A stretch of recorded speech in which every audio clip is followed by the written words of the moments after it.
ñoo ngi teewe kii bi nga xamante ni ñu ngi ko dëjmal ngir wax si li nga xamante ni moo concerné projet bi nga xamante ni état daf ko bëgg a initier au niveau du pôle urbain du Lac Rose. Déjà dafa am benn affaire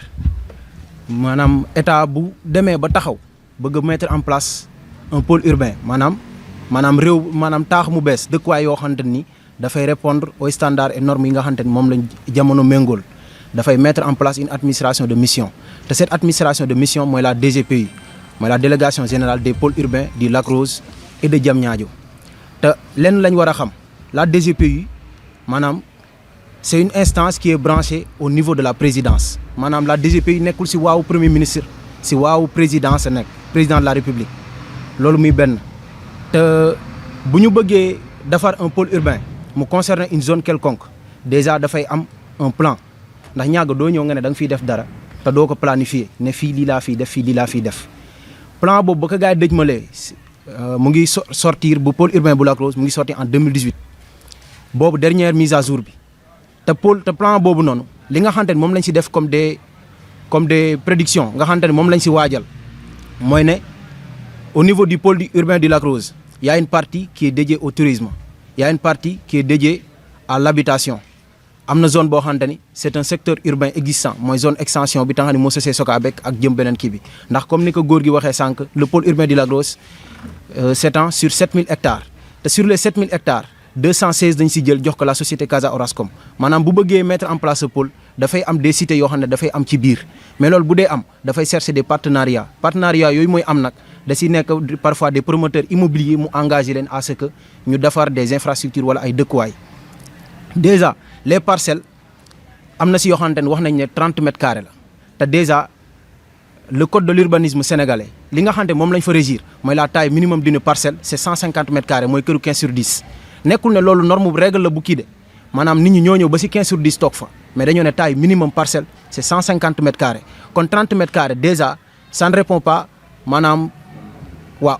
même aux normes même ça ne reflète pas nos cultures maanaam nos valeurs suñu façon dëkkuwaay naka lay bindoo loolu benn la ba pare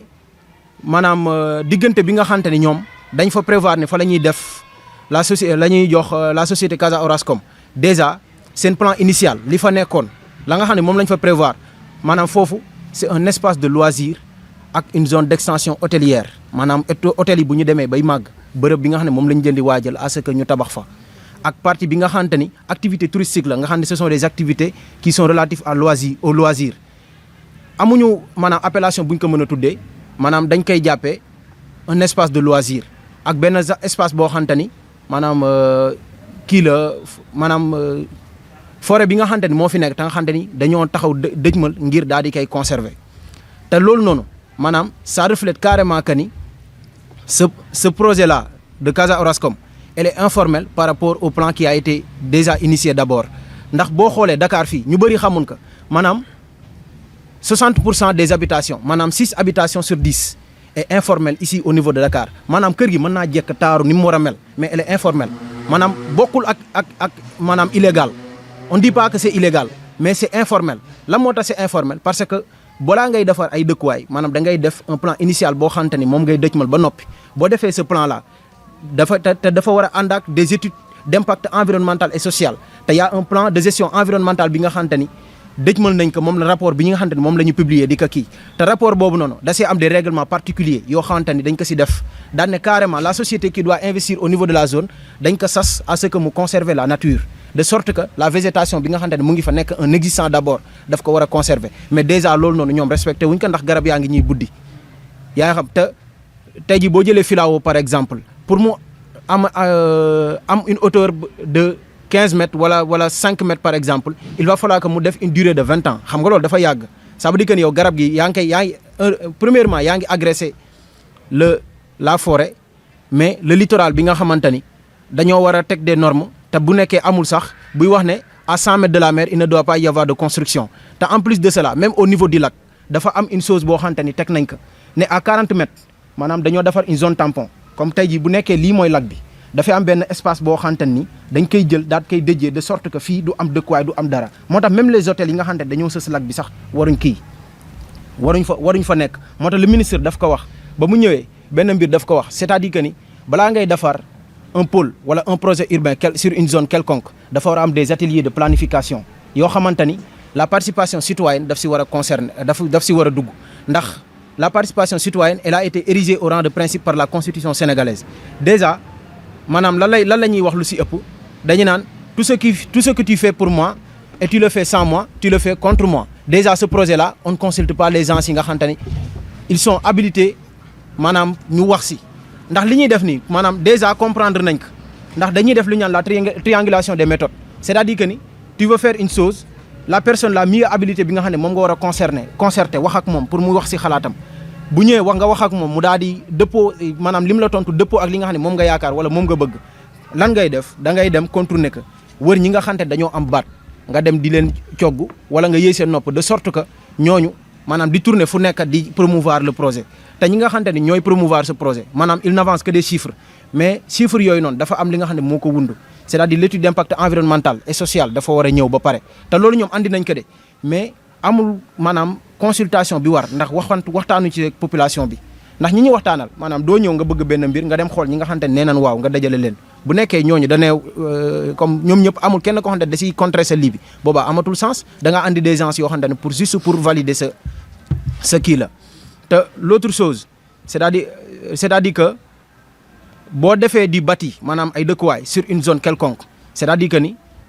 le ciment dafa am benn particularité elle est trop lourd dafa diis boo ko defee si dëkkuwaay boo ko defee si gox boo xamante ni maanaam c'est un espace vide dafay entraîner le rabattement du sous-sol te ce rabattement là va impacter directement la nappe phréatique te xam nañ ni le lac et la mer amoon nañ une connexion physique ndax des études géologiques l'ont montré comment se fait-il que maanaam des universitaires ñoo xamante ne ils sont impartials amuñu benn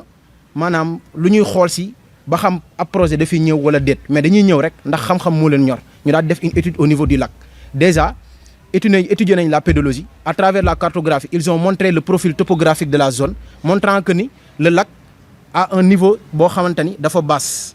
ndax le lac Rose c'est un bassin versant mais un bassin versant il peut y avoir des sous-bassins qui sont imbriqués maanaam mu nekk benn bassin boo xam ne am na exutoire bu mag mais am na des sous-bassins maanaam comme kii ndox yi taa lac Rose yi taa Asafurla fii Dërba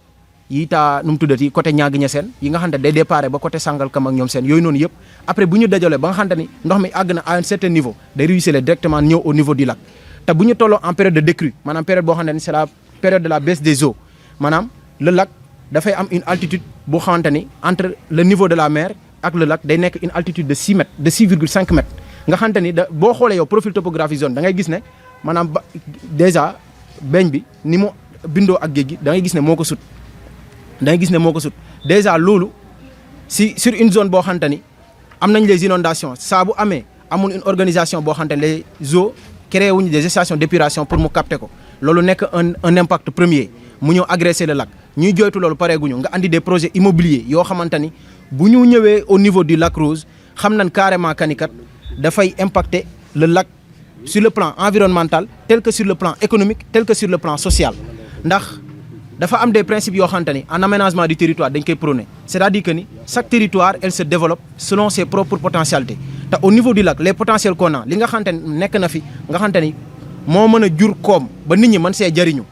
loolu lenn la maanaam mbir yi la mooy le tourisme l'extraction du sel mbay mi fi nekkoon bu fi desee akus néew xam na ni bareetul ndax déjà on a des prédateurs fonciers un peu partout au niveau de notre zone ñoo xamante ni il agresse la nature mais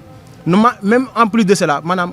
amuñu ngor gi nga xamante ni seen gox bu leen soxlaa sax ñu mën ko lii te y a un terme qui a été développé par Mariama Ba dans Sous l'orage c'est-à-dire que ni on a des hommes au double pantalon c'est-à-dire que ni des gens qui ont été enrichis par la société mais en retour qui ne font rien pour la société maanaam ñàgg si boppam mooy ngemba ay nit yi nga xamante ni ñooy ñëw di ko contrer après ndax mbir mi nii ñoom dasee doon des personnes yoo xamante ni maanaam waxuñ la loo xamante ni xam-xam la wala mbir moo xamante mën nañ see sukkandiku ne projet bii nii baax na wala baaxul ndax bu nekkoon dëgg la tey jii nii du ñu jiital aspect économique bi la ñuy jiital la plupart du temps bu ñu defee de sorte que il y aura des réserves foncières ces réserves foncières là ils vont faire de sorte que ni maanaam li fay des ñoom ñu jël ko wala mu doon mbir moo xamante dañuy gëmloo yenn nit yi ne seen bénéfice ay doon alors que ni du loolu te Casa Orascom li ñuy wax nii naan bu fi ñëwee investir fi dina def de sorte que dina andi ay investissement dina andi ay infrastructure dina andi ay nangam loolu Casa Orascom diglewu ko te ils ont des responsabilités sociétales au niveau de la zone bi nga xam ne fa lañ bëgg investir ndax en terme de RSE ñoom bu ñu bëggee investir sur une zone que ça soit n'importe quelle entreprise dafay am des sommes yoo xam ne daf koy génnee dëj mën ko gox boobu mais le maire moom déjà avancé na des choses il a dit que ni depuis que le pôle urbain de Diamniadio a été érigé maanaam Diamniadio ville maanaam Diamniadio bi nga xam ne moom la ñaag ñëpp a xam te nga xam ne nekkoon na la communauté rurale je pense xaw ma kii arrondissement maanaam boobu bénéficié wu na 2,5 xam nga 2 combien de milliards il a dit mais maanaam loolu ce sont des choses yoo xamante ni c'est forcé entreprise bi def ko fa te tey jii nii maanaam un pôle urbain bu amee sur une zone c'est-à-dire que ni pôle urbain bu taxawee la communauté taxaw c'est deux entités à part c'est-à-dire que ni la collectivité day nekk une entité à part la collectivité nekk une entité à part ak le pôle nekk une autre entité à part vous voyez léegi maanaam day nekk mbir moo xamante ni tey jii nii sur tous les aspects amul fenn foo xamante ni mën nañ fa tënku daan ne projet bii nii mbir la moo xamante ni ñun mën nañ jàpp ne dañuy jëriñ te on doit faire une chose maanaam le foncier maanaam ndono la les villageois maanaam les campagnards dañoo am benn terme boo xam ne dañ koy baaxoo mooy la terre c'est un legs te la plupart du temps li ñuy wax mooy elle leur a été léguée par leur devancier maanaam ñi nga xamante ni seen ay maam lañ wala seen ay papa te jiituwu leen si dëkkuwaay bi te dañ leen ko bàyyil à ce que ñoom ñu siy jariñu ba nga xamante ni chaque génération bu dikkee dana si mën a bénéficier wu suuf si ñu fi dese ak néew maanaam même bu nekkee pôle bi daf fiy am cet espace de loisir là nga xamante ni moom lañ prescrire au niveau du pôle urbain nga xamante ni mooy plan bu pôle urbain bu Lac Rose initialement moom lañ désigné boobu noonu lu ñu war a respecter la lii nii nga xamante moom lañ bëgg indi elle n'a pas été planifiée maanaam ce pôle là ce projet là c'est 216 hectares fi muy nekk zone boobu noonu mooy espace bi nga xamante ni nu mu tuddati les touristes mooy les guides touristiques fu nga xamante ni fa la ñuy tourner ak seen ay clients mooy cet espace là la zone bi nga xamante ni fa lañ bëgg a def ce projet te loolu nekk loo xamante ni njëriñu gox bi la te cette cité là elle ne répond pas aux normes standards yi nga xamante ni moom la suñu gox di wuyoo ndax déjà ça va apporter la proximité te loolu ce sont des choses yoo xamante ni ça nous enrage pas te lii moo nekk li nga xamante ni mën nañ ko avancer ne projet bii nii nekkul loo xamante ni lu baax la si dëkkuwaay bi nekkul lu baax si alam bi nekkul lu baax si dëkkuwaay bi